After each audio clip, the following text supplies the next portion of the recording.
Hi, it's Doug Nolan again, and today I want to talk just for a minute about grace.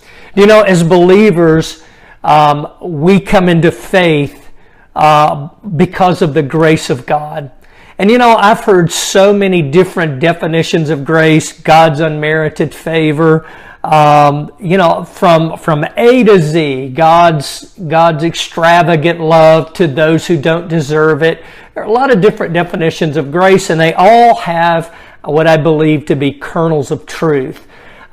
Moses had a concept of grace, believe it or not. In Exodus chapter 33, in fact, if you back up just a little bit, right after the story of the golden calf, when Moses is on the mountain meeting with God, the nation of Israel kind of loses its mind, and they build a golden calf to represent God. And when Moses hears about it, he comes down, he breaks the tablets, and you know the story. He goes back up into the mountain following that scene, and he begins to pray, and he begins to talk to God about God's grace. And God had said, you know, my grace is with you. And Moses prayed and said, in fact, listen to this. He says, God, if you don't go with us, then I don't even want to go.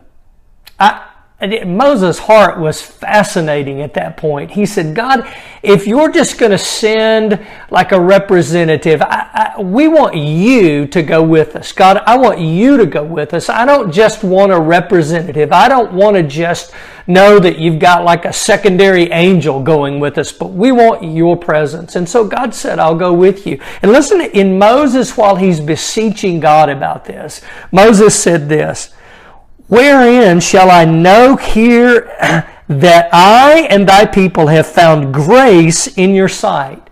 Look, he's saying, God, this is how I'm going to know if I've got grace. This is how I will know that your grace has been extended. Is it not in that you go with us, so we will be separated, I and thy people, from all the people that are upon the face of the earth? Moses says, God, this is how I'm going to know we have grace, that if you go with us. I can't think of a better definition of grace than God is with us. I mean, if you take this and project it into the New Testament, we find Emmanuel, God with us, and grace and truth come by Jesus Christ. And so the grace of God is evidenced by the fact that God says, I'm committed to you, I am with you. Now get this. In John chapter 13 through 17, Jesus has his last evening with the disciples. And about 8 or 9 times during that night, he refers to the ministry of the Comforter.